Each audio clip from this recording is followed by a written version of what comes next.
Hi, everybody. I'm Sue Hillyard, and I'm here today with Rav Chahal.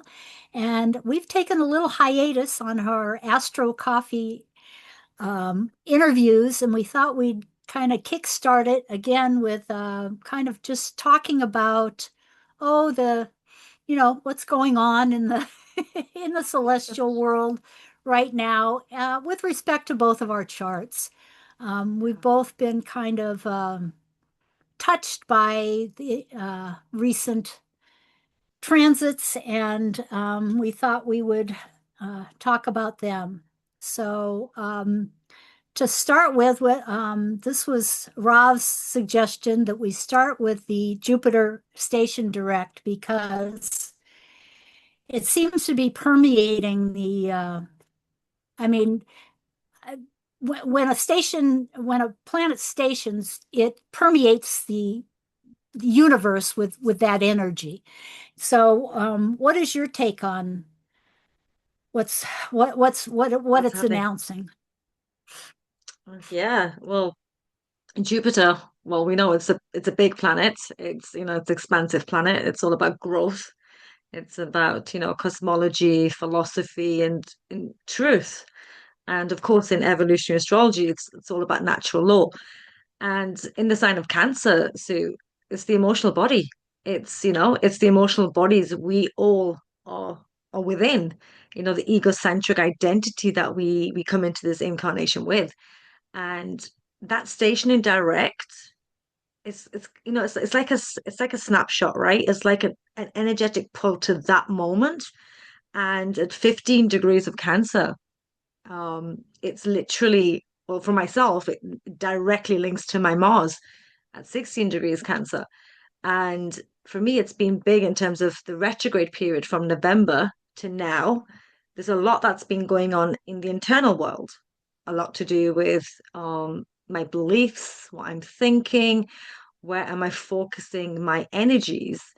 And I think you'll probably show my chart in a bit, Sue, but that Cancer, that transit is happening in my natal 10th house, which is, the public realm. It's the house of career. It's the house of the work that I have decided to do. And there's just been a lot going on behind the scenes of where do I want to take my astrology work, essentially. What's opening up for me? Where is my passion heading towards? And of course, it's evolutionary astrology, full stop.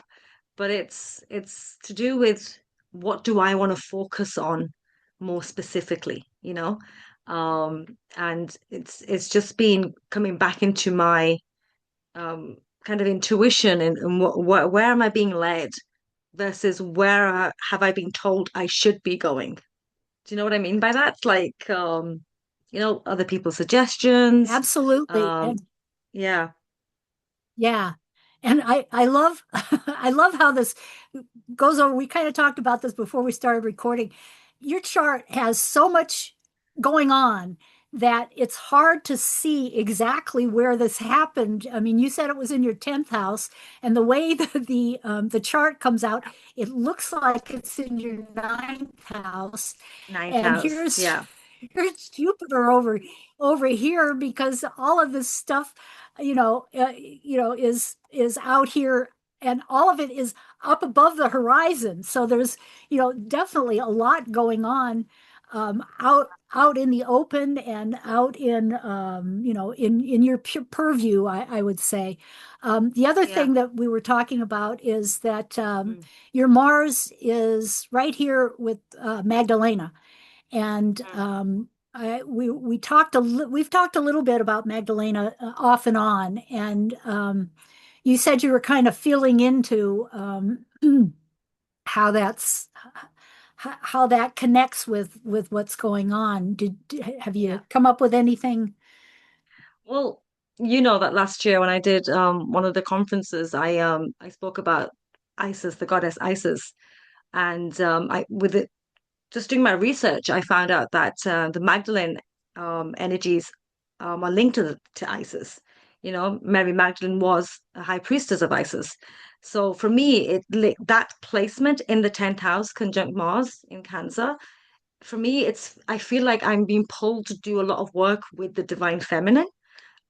just in terms of the emotional body and the divine feminine. That's for men and women.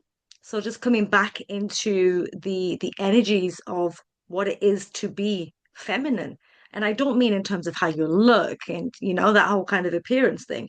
It's more to do with the emotional body. Are we allowed to express our emotions authentically?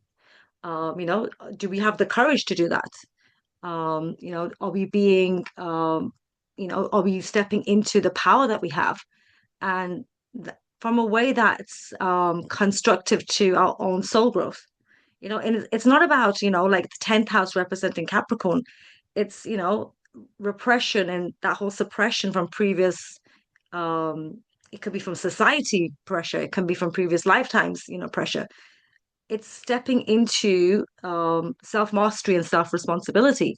And I think for myself, where these energies are playing out, it's just highlighting to me that I can take my time, you know?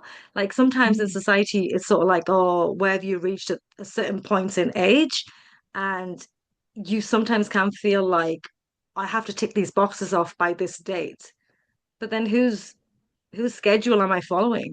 Am exactly. I Yeah. am I coming back to my own authentic nature, or am I being driven by other people's expectations? For me, being a Capricorn moon, um, that emphasis has been throughout my life, firstly from societal, cultural, familial, family pressure, like expectations that you can be surrounded by. And at this minute, Is your it's is me, your Capricorn moon in the fourth house? it's actually fifth house, just Again, into the fifth house. okay. This, Again, we've got this smash up and and so yeah, there's a, yeah, the representation yeah, is if, a little off. Okay. well, Yeah. yeah, it's And interesting the too other thing because you were talking about Isis, and I just noted that Isis is up here in Gemini and will also be getting ready to go into Cancer before long. into Cancer, yeah, And she's been strong for the, Isis and Osiris will then meet up in Leo later this summer. So it will be yeah, part I'm sure part of your journey. it is definitely part of my journey. Now I was just gonna say that it's interesting because for myself, a lot of this, I would say, awakening has happened in my 40s, post the Uranus opposition. And earlier I was just looking at just some quotes to do with, kind of the awakening that happens in the midlife crisis, as people call it. I like to call it the midlife awakening.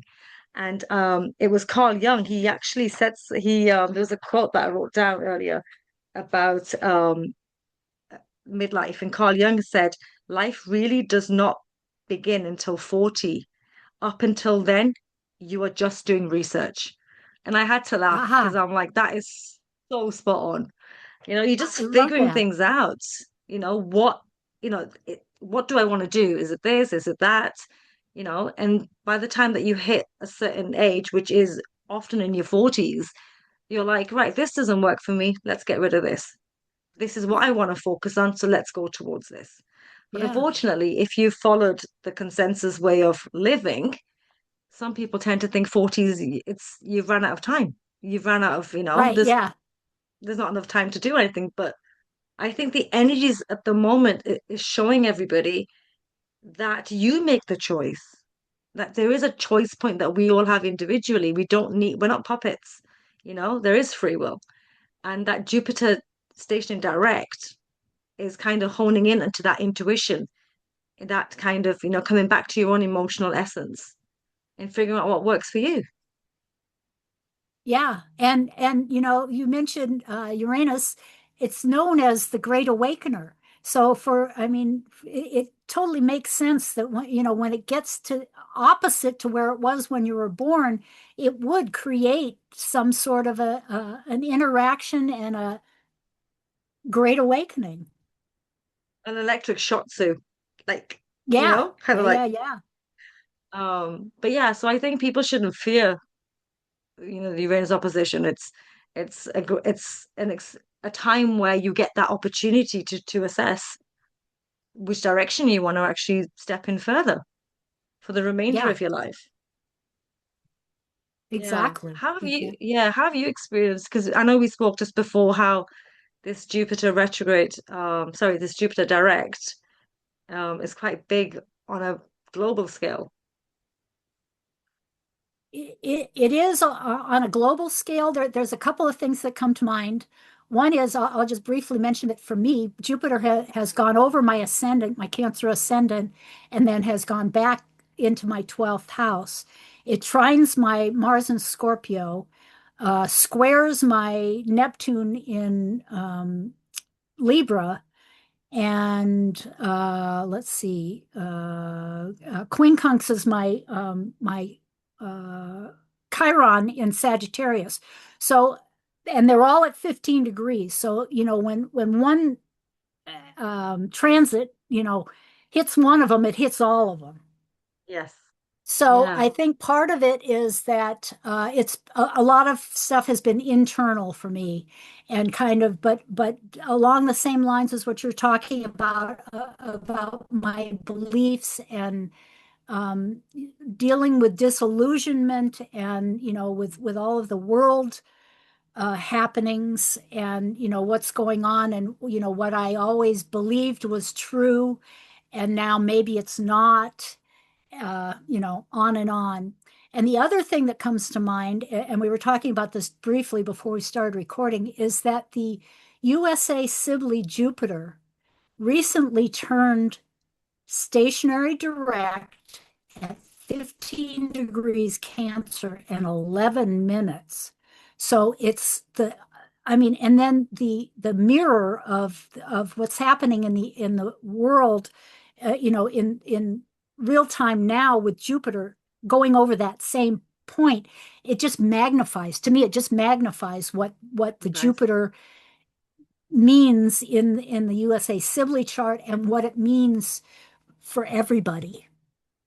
And that Yeah. is, our And beliefs, and how what we've always held to be true about our country, and what it yeah. is now, Yeah. what the And it's reality. also and it's also just pointing out that Jupiter being expansion, it doesn't always mean good expansion. What I mean is it Right. can just Yes. make the issues that need to come to the surface just bigger. So it's more Sure. It just heightened and magnifies. Yeah. yes, Yeah. yeah. So And that's here we are. interesting. Yeah. Yeah. But like I've mentioned this before in some of my posts and stuff where, I know we live in a world at the minute where times are turbulent and there's just so much going on.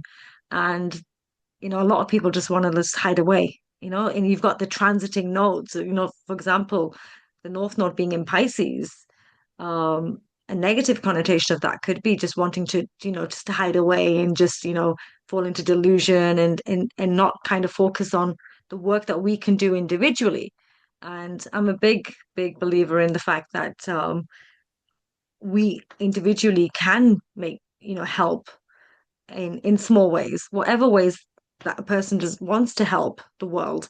But yeah, it's just been interesting just to experience it, just being in the UK. To be honest with you, Sue, and you being in America, it's a different Right. lens that we have across the pond. Um, But a just connected one, a connected one yes, in a connected one on a personal level, yeah, and also on a historical level, because we were joined at one point, and a million years ago, or yes, yes, 250. yeah, And you and I are joined in that our birthdays are, our sons are almost, I mean, they're a degree apart. So we yeah, experience things on uh, I don't know, on a parallel. yeah. Oh yeah, of course, especially when it comes to like the sun being, the energy force for this lifetime for both of us. Mm. Whenever that transit hits, like right now, the nodes of the moon are linking to our both our suns. And I Yeah. know I was saying this to you, but I'm feeling it very strongly. Even in my dream world, I have an emphasized 12th house. My son is in the natal 12th house. I have been dreaming so vividly to the point, I think it was the other day, I woke up just kind of going, thank God that was a dream. It felt so real. Like it really felt unbelievably real. And it's been a very long time since I've had dreams like that. Um, so that's been interesting just to pay attention to what's coming up from the subconscious through the dream world. And, Yeah. just making sure that and it's staying with me because often some dreams that I'll have, I'll wake up a few hours later, they're gone. But for me, if I remember the dream later on in the day, there's a deeper message. So Yeah. I do tend to Yes. write them down. Yeah. Yeah. Um, Lately I have not been able, I know I've been dreaming and I wake up and think, just kind of go over it, but then I turn over or I open my eyes and it's gone. And yeah. I think that's a function of of how I process things internally. And I'm having to let go of, all of the little details, all of the little Virgo details of what's going on, and just kind of assimilate it on a Pisces level, perhaps. I don't know. It's been Yeah. interesting. I mean, I find it really interesting that Mercury, the ruler of the South Node, and here's Atlantis too, which we've talked about before, right here, opposite our suns, and Mercury going retrograde, and we'll meet up with the North Node at some point. Yeah. And then over here, we've got the South Node and our friend Lucifer shedding light on everything Virgo. Um, uh, Yeah. I just find it interesting, and like you said, here's your progressed north node, your natal north node, and so Yeah. the nodes are right on. Lucifer. You've got the nodal opposition going on, and I Yeah. just had the nodal return. Return. Yeah. But it's interesting because for Yeah. me, the nodal reverse is very much about the past interfacing with the future. So it's sort of like Yes. stuff I've done before, the stuff that's coming up that's been done before, but I'm taking the kind of gifts from the past and how can I, integrate them into the future that the soul wants to move towards. And we were talking about Lucifer. Yes. I've had such I was going to say Luciferic day. Is that the right way to word it? Um, so basically what's happened is, and I It was is telling now. Sue this, yeah, I was literally mentioning to my twin sister, just an FYI, transit in Lucifer is sitting on our nodes, and yeah, just to be conscious of this energy. And her first question always is, "What does this mean?"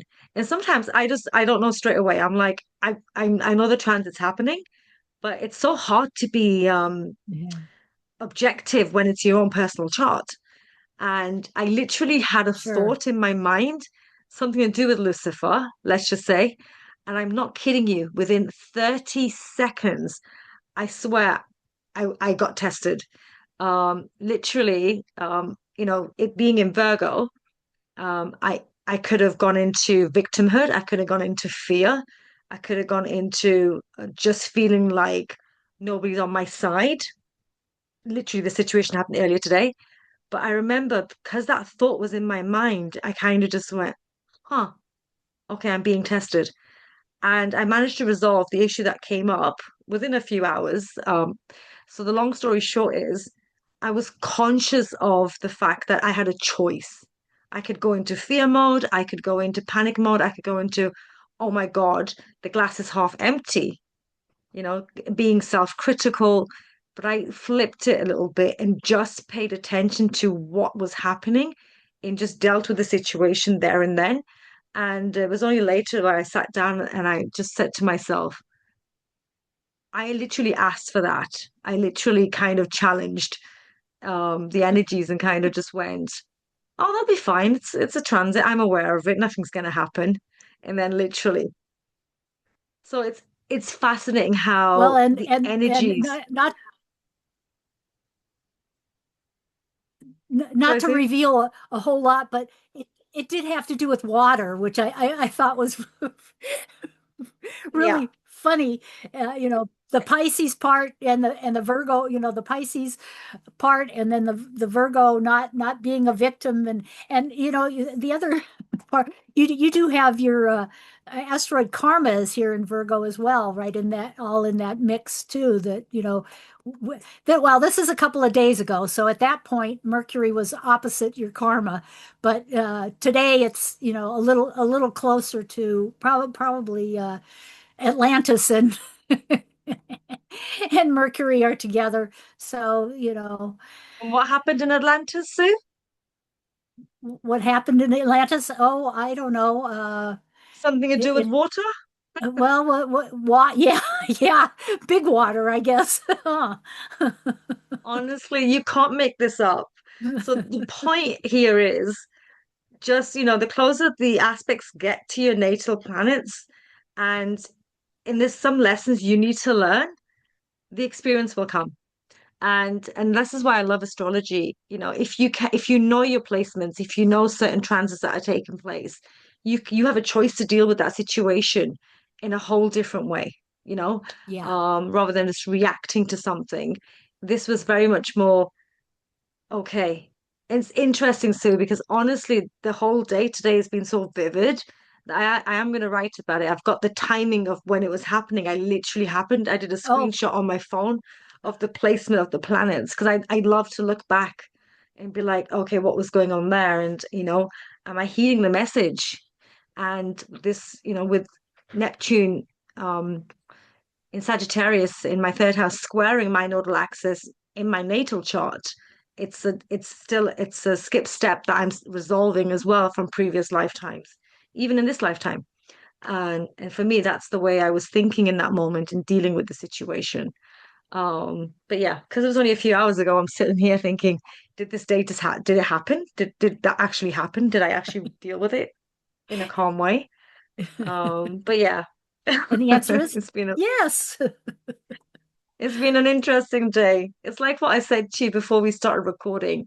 I said to Sue, let's just record. Let's have a 5-minute conversation let's just record because sometimes we have such deep conversations off camera that we lose the essence of what we're talking about. So today, this is me and Sue being very raw, just showing you how these energies can play out, how if you want to pay attention to your natal chart with transits, do that because it's such a great knowledge builder as well, especially if you're a Yes. student of astrology. Yeah. Yes, and a little picture into our Virgo minds and how we can How we carry on, a number of conversations at once and eh, yeah, and come But look to at look at this. I was going to say, look at this craziness. So where's your chart? Let me see what's happening. Is it just as I was going to say eventful? yes. Before we do that, here Okay. I brought in the two eclipses because the solar eclipse kind of kicked off something in my chart, and then the lunar eclipse, of course, was very close to both of our suns. So we can look at that. Sorry, phone went off. Um, and then we'll talk about that. So, what I thought was interesting in this chart is that here's the solar eclipse, and Mars is coming up to that point. It ended up going over that eclipse point the day that the Iran war basically flared up, and I find that fascinating. Um, by the time we got to the lunar eclipse, Mars was in Pisces. and here is the sun and the moon here. Um, the Okay, so I guess in preface, I have to say that this Saturn Neptune is also huge in all of this. Yeah. It's occurring very close to my midheaven. So it's been I've had, like I think I said, I've had a lot of disillusionment and a lot of reality checks and a lot of stuff going on. But the let's see. Is So, there Sue, anything did you else you say, want to say about these two charts before yeah, we move on into mine? How it what, affected what, mine? well, what degree is your midhaven? My midheaven is just almost 2 degrees of Aries. Oh, interesting. So, yeah, so, well, I see that energy for yourself as playing out as something new that's building in terms of your public image, the work you're doing. So it's Yes, kind of like, and my yeah, beliefs yeah, and because it's actually in my ninth house, but right, just barely. I mean, and then by as it yeah, moved on, it will move into my 10th house. But yes, right. I do see it. Yes. It's coming back to what's natural to you. And that Neptune Saturn new phase now building up. For me, that's always been, I look at that as the warrior of light. That's Neptune and Aries for me. It's always been that kind of energy. Mm. Saturn in Aries is basically like, are you walking your talk? Are you walking your belief system? Are you able to step into your own spiritual power? Knowing that your divine light is just as powerful as anybody else's. And for me, I feel there's a change coming in terms of where you're directing your work and your energy to do with your work. So that's, Yes. and like you said, it's been happening in terms of the beliefs, of course. Yeah, Um, and and what I hold true. The interesting part is, of course, at the yeah, solar eclipse, the conjunction hadn't happened yet. So yes. just in that balsamic, just Mm, about to happen. And then by the time we got to the lunar eclipse, it had happened, and Mercury had turned retrograde. So it's all of these things happening at once. I'm very mercurial, and so I mean, just as an example, my Mercury is stationary retrograde, and so whenever Mercury stations, I feel it. I yeah, feel more at home when it goes retrograde, quite honestly. But there's there's that. So okay, yeah, so moving on to okay, so here's the solar eclipse just on its own. One interesting part is that the asteroid Inanna was very close to the eclipse, the solar eclipse. And here's Atlantis again. just And Caraclu is close. It's in there. Uh, Coincidentally opposite my Venus, so it is it does have meaning to me. Um, let's see. well, me too, Sue, Anything because else? my Jupiter is 25 degrees Leo, so that they will also be opposing, right? Right. Yeah. Yeah. And then we have over here Magdalena at 25 degrees Leo. Leo And retrograde. yeah. And so it's all playing in to this whole thing that's going on. So, Yeah, okay, to answer your question, how did it affect me? yeah, Here's the eclipse right here, and what it touched. big time was my Jupiter, which was 10 minutes Oh wow, yes. from the eclipse. And my Cassandra, which talks about, being heard and believed and understood. And in my natal chart, Cassandra is also, I mean, they're both in Pisces, but retrograde, and they both then by progression move back into Aquarius. And here we are, they're being touched by this eclipse. And Yeah. we talked about this just kind of briefly. You asked me what I thought it meant, and my understanding is probably a little muddled about what it means to me. But I I have it's always been an issue for me about being heard, and being listened to, Mm, and having oh, for example, having worked in the IT field, I was one woman in a field of all men, and it many times felt like they would just kind of pat me on my head and say, "That's nice, dear. Just mm. stay in your place," and Your lane. Stay in your lane. not Mm. and not listen to anything that I was offering. And it was frustrating. And so of course I got louder. But As you should. yeah, As you should. yeah, But Sue, yeah. But look at where, so your natal Pluto is 18 degrees of Leo, right? that it In the is. second house. Mm-hmm. The so Pluto polarity point Mm-hmm. is 18 degrees of Aquarius. And look at where the Mm-hmm. transiting Mars is was on that day. It's 19 Mm-hmm. degrees Aquarius. And Medusa and And Vesta. Medusa. And yes, and Vesta.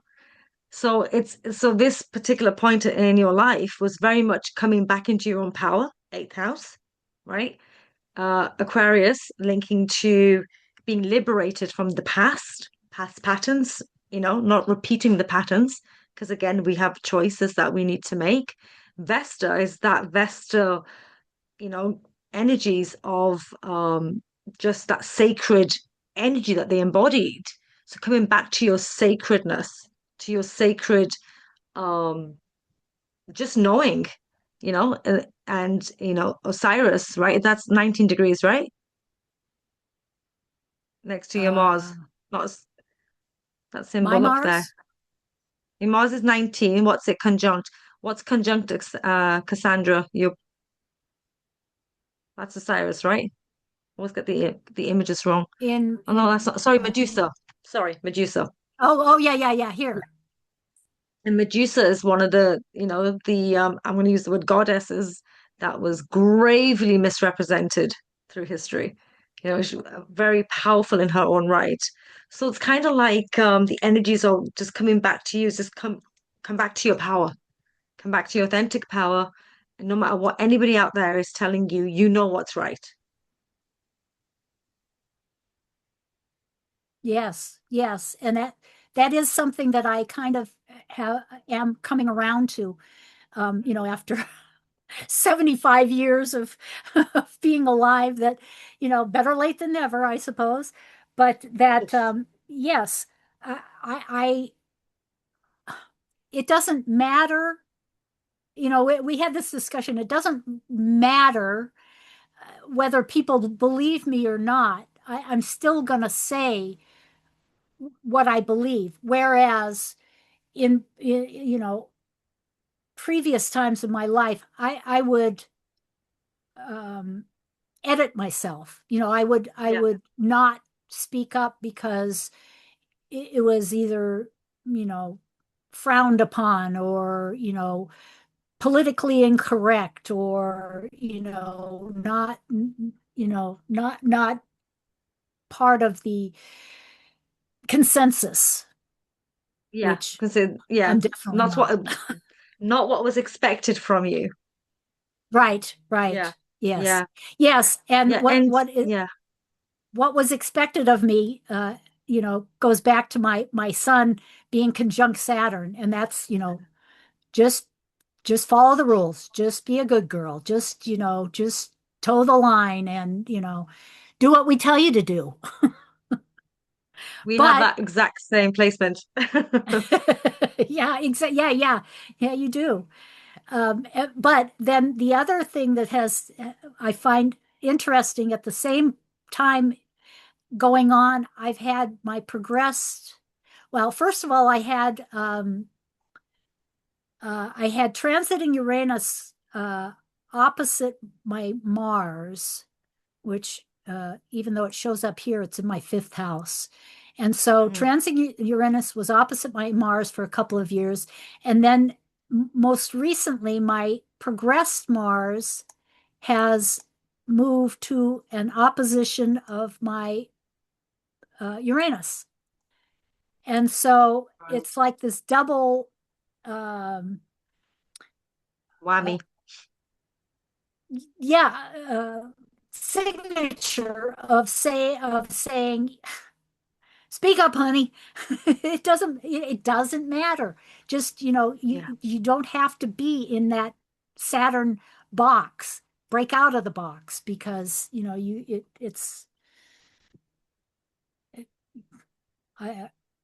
it's not for me. Yeah. But that Virgo energy is always it's a transitional energy, right? So that Saturn in Virgo is like you're transitioning the Saturn energies in your life. So you're breaking away from, you're moving through the repression that's happened in previous, even in like the way you've been told to think, because that's in your third house, right? Your Sun and Saturn natally. So in terms of how you've been told to think, It is. Yes, and look at, okay, so here's my progressed karma is reaching a conjunct, conjunction of my Saturn. yeah, My Saturn by progression has moved over the south node and is now on the other side and at the very end of Virgo. yeah. So, So you've got this, and it's something you just said. You said, "Oh, it's 75," but we will be learning till the day we have our last breath. oh, We how yes, easily we forget that yes, that it every single day is a learning. We are learning something. No day goes by where we don't learn. Even if we're not conscious of it, there's something that's coming into the memory bank. yes, Whether, it's for the next lifetimes or something we're releasing or we're building. That Saturn is yes. such a key planet and it gets such a bad rep. And it's Mhm. one of the most constructive planets to work with because it's the last, it's the physical body that we come into. It's the nature of our consciousness in terms of the structural consciousness that we have. um and it's just knowing that every day counts. We are building that kind of, I was going to say, that record book of karmic debts. And I mean that in a positive way. I don't mean the debts in a negative way at all. It's just we're building karma, which is both positive and negative. Exactly. Yes. Yes. A lot of people think of karma as uh, Negative. it'll get you, Yes. which, maybe it will, but oh, I don't know. You can't see my little sign up here says, oh, it's probably backwards. I saw that karma. Yeah. Yeah.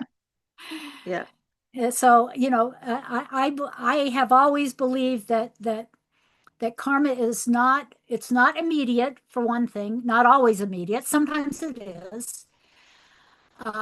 It can be very long, a very, long storyline. But Yes. it's Yes. also, you reap what you sow. That, I mean, Yeah. that's what karma is, Yeah. whatever you put into this world is what you're going to get back. Yeah. Oh, I'm totally agree with you. Like, if anyone thinks otherwise, you've got it wrong. And that I will say as a matter of fact. But like we said, karma is just the life experience. Mm. where we've come with karma. We are releasing karma, and we're also building karma. So Yes, we've just got to be, if we can be more conscious of the karma we're building, we're just helping ourselves release ourselves from this karmic reincarnational wheel, Sue. That's where my kind of energies have been filtering towards over the last few years, is just kind of figuring out what, where do I want to go from here? And I'm not even talking just this lifetime. I'm talking kind of the next right. lifetimes and what's to come.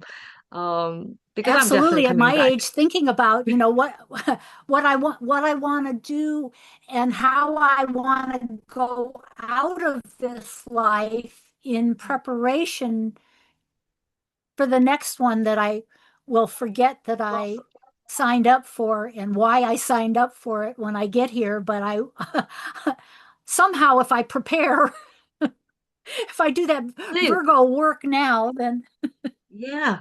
I think that is our sun conjunct Saturn because I do think about that a lot. And I think I've been thinking about yeah. it from a little girl, as young as I can remember, just in terms of thinking, what is this? What is this journey? What is this for? That whole question of why. Why am I here? Why am I Mm-hmm. doing this? Where is this leading me to? That's always been on my mind. And I think that might be a Saturn conjunct the sun conjunction I in think it Virgo. might be. And I did something that we don't usually do, and that is I took the lunar eclipse and put both of our charts around it. But before we do that, I'll just point out that, Yeah. you know, hello, Lucifer, Virgo, uh, Pisces, etc. Yeah, Okay. etc. And so He's so this is Lucifer what is the bearer of light. So it what is. his It is. energies are is just Hmm. focusing where we need to release the negativity, the darkness, where this work's still to be done. And the choice point being you can fall into the fear trap or you can fall into the light. Choice I is like ours to that. make, Yeah. right? Yes. Yes. And yes. I like that. So okay, so here's this is this is very interesting. So here is that Virgo that I was talking about. Here's let's see. Let's Yeah. see. Your Virgo goes from here to here. And then my Stretched. Virgo goes from here Iris. to here. Yay. And in the world chart, it's in the fourth house. So in our large family, our large Virgo family, we're related. Wow. So the emotional body, hey, is linking right Yes. into the house to do with the emotional body. And what and I had messaged you the other day saying, Sue, my back literally is just been doing weird stuff. Like 1 minute it's fine, next minute I've got back pain, then it disappears, then it comes back. And I haven't even done anything to like aggravate it. Like yesterday, sitting down on a train, coming home from work. And I swear I just went, what was that? It was like somebody just put an electrocution into my back. And for the Oof. last 12 hours, I've just been moving like a snail's pace. And I've had to sit back and be like, what is going on? And then I realized my body is talking to me. There's something I'm not paying attention to. Mm-hmm. Hence then the whole Luciferic day, let's just say, taking place. But then shining the light on how I dealt with it. And you talk about lunar eclipses, especially having like a 6 month window. I just feel like the next 6 months is going to be quite powerful for both of us to do a lot to do with how we're emotionally relating to the world, how we're relating to ourselves, what we're putting out to others. Um, yeah, especially in the Virgo and the Mercurial energies that are going to be in play. Yeah. Yes. So, okay, so then there's also the Pisces part of it, Hmm. which is here. Oh, and Atlantis and Inanna. What is Um, Inanna? What's the asteroid Inanna again? Inanna is Venus. I mean, Inanna was the original um, um, the that's what the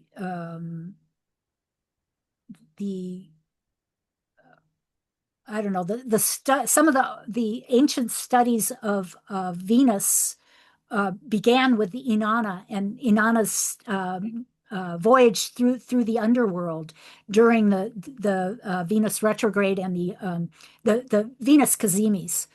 Oh, But right. Okay. and coincidentally, when I was doing before I knew anything about Inanna, when I was doing past life regression, my the woman who was leading me asked me to who would be my guide, asking my higher guidance who would be my guide, and I said what I thought I said was Anana. And then Right. come to find out, and like I said, I knew nothing about Inanna, but since then, I've come to find out that that it was really Inanna. And she's 11 degrees Sagittarius in your natal chart, right? Yeah. She is, Yeah. yes, which is conjunct my Ceres Aries. and Kiriklo and square my Yeah. sun And also Hygeia there, right? and Conjunct Hygeia, Hygeia. which is conjunct Yeah. Chiron. So they're all there, almost right in a row and going across my fifth to sixth house. And it's the sign of the truth, Sagittarius. Yeah. Yeah. Yeah. Yeah. Yeah. Yeah. And so let's see. So then we have I mean for me I have in Pisces my North Node and Hecate, the uh, Hecate. the light in the light searching for the truth next to my North Node. Um, and then let's see, you have Hygeia and the South Node. And Sixth and seventh yeah, house. Yeah. yeah, yeah. Interesting. I Let's see, is always there forget about anything? Hygeia.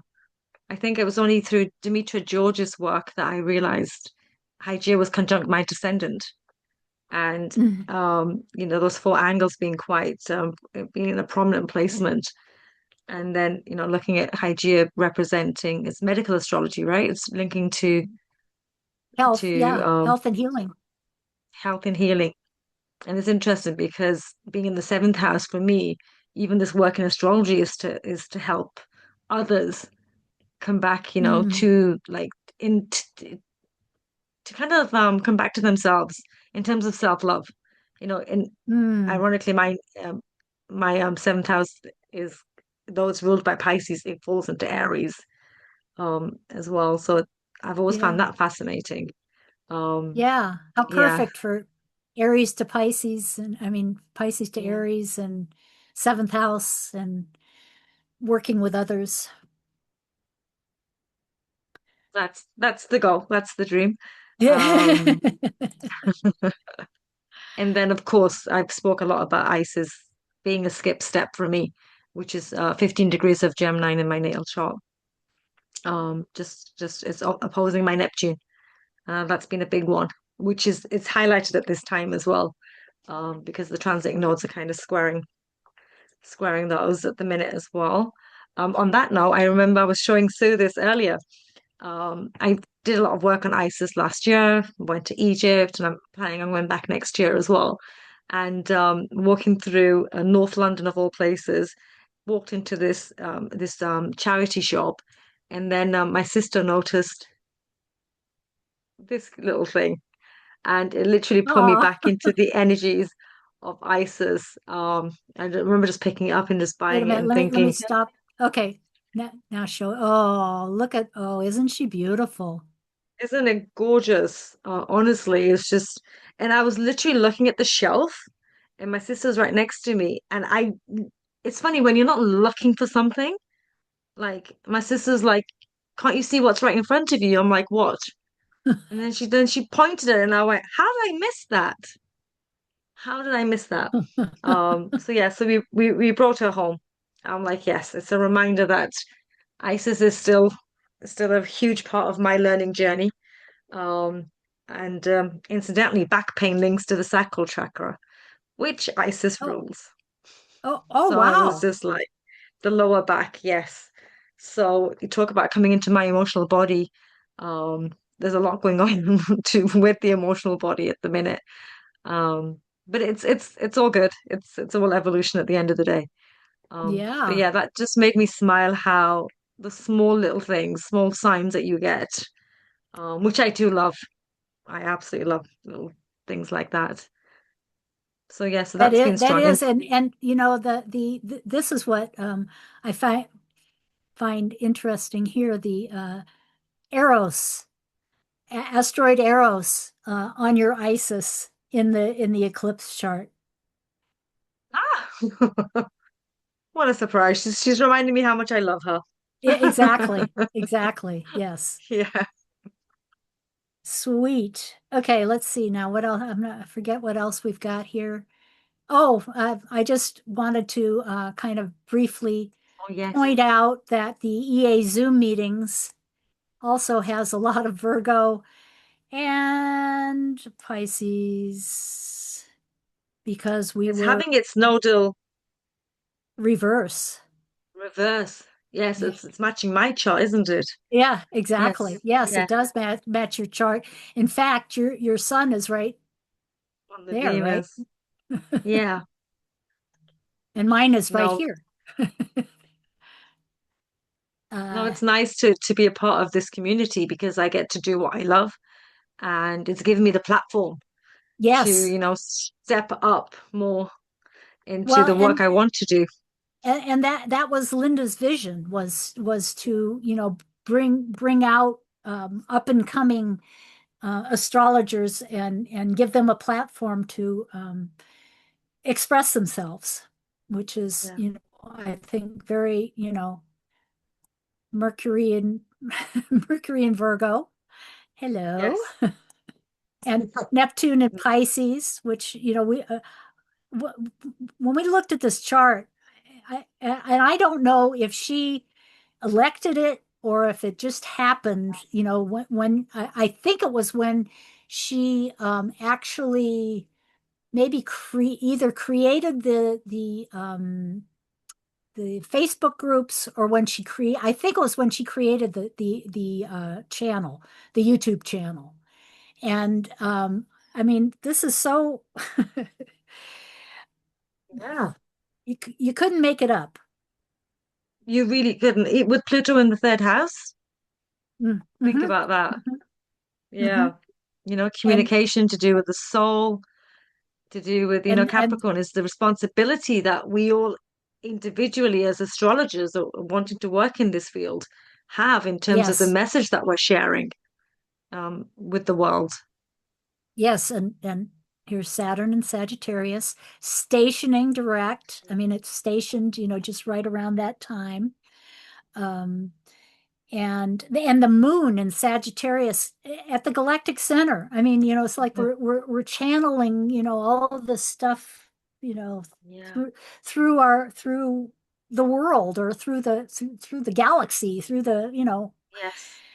out into the ethers. I was just thinking of that word ether. You just said it. Yeah, yeah. One of that's a good word to express what it is. Yeah. And then so Yeah, for just sure. looking at just looking at the eclipse on here makes it even more so that it's um, 11th house Uh, Yeah. we even And then have, the community, yeah, astrology community. yeah, community associations, yeah, and Yeah. we even have Lucifer. We're coming up on a Lucifer return. Uh, and I mean, the eclipse was just, oh wow, look at that, exactly on Oh on my, our north node. wow. I mean, to That the is crazy. minute. I hadn't realized that. Neither did I. I know we mentioned you showed this earlier to me briefly, but I didn't even. Yeah, Oh, that's amazing.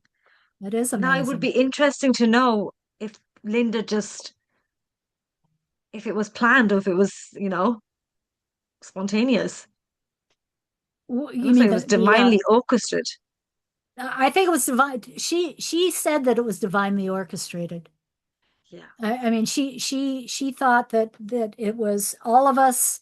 We've all been together before, and we're coming back to do it again, and Again. you know, to speak our truth, and you know, to Yeah. Trying to see what else I. yeah. Wow. Okay, let's see. I'm trying to think. Beautiful. I'm trying to think if we have any other charts. I don't think we do. Oh, these are just you know, I just looked at I just updated from a year ago when when we did our first Astro Coffee of doing Yeah. the asteroids was a year and a month ago, and it was actually on February 13th a year ago, and at the time we had discovered that we were what was it? We were a day and a Saturn cycle apart. So here Yeah. we are, a year and a month later, doing part two, starting part two after a little Yeah. hiatus. Yeah. And yeah, Wow. I think that about wraps it. Is there Yeah. anything else you want to say about this or Just anything else? Any other charts you want me to go back to or? no, so I think it's a good point to kind of end. And it's funny, I just hate talking about myself. Um but no, it's interesting to see how, you know, like I said to you earlier, being subjective is so hard with your own birth chart. But Mm, to honestly see when like days like today, when things happen, when those asteroids or planets are like exact at certain points in your chart, you just know we're not making this up. That, energy is real. It's moving every single day, it's moving every single moment, and we are interacting with this energy field. And it's, if we can be more conscious of it, we can direct things in a way that helps us grow as souls. Because at the end of the day, that is the name of the game. Evolution. And yeah, no, I'm excited to be doing this again with you. And I know we've that break that we had, I think we both needed it. yes. And Yeah. just coming back and having just those conversations with, fellow astrologers about their own lives, how it's interacting, how the energies are playing out, but also on a bigger global scale as well. And how we're all walking each other home. I love that saying. We're just walking each other home. Yeah. Yeah. Absolutely. And I'm glad to Yeah. be doing it with you. Likewise, likewise. You are definitely a soul sister. I just would love to have a regression and find out what we were in a previous lifetime together. Well, maybe we'll maybe we'll have to make that happen. We will see for sure. I Um, have the skills. you do. Ooh. Oh, yes. We'll have to Yeah, talk so about that off script, off record. maybe we can make it happen. And Yes. we're also we've got at least one interview lined up, and then we're going to start maybe on a uh, twofold path of doing part twos with some of our previous interviews and continuing on some new interviews. So Anybody who wants to be interviewed by us, please let one of us know. And until then, I know we'll see you next time.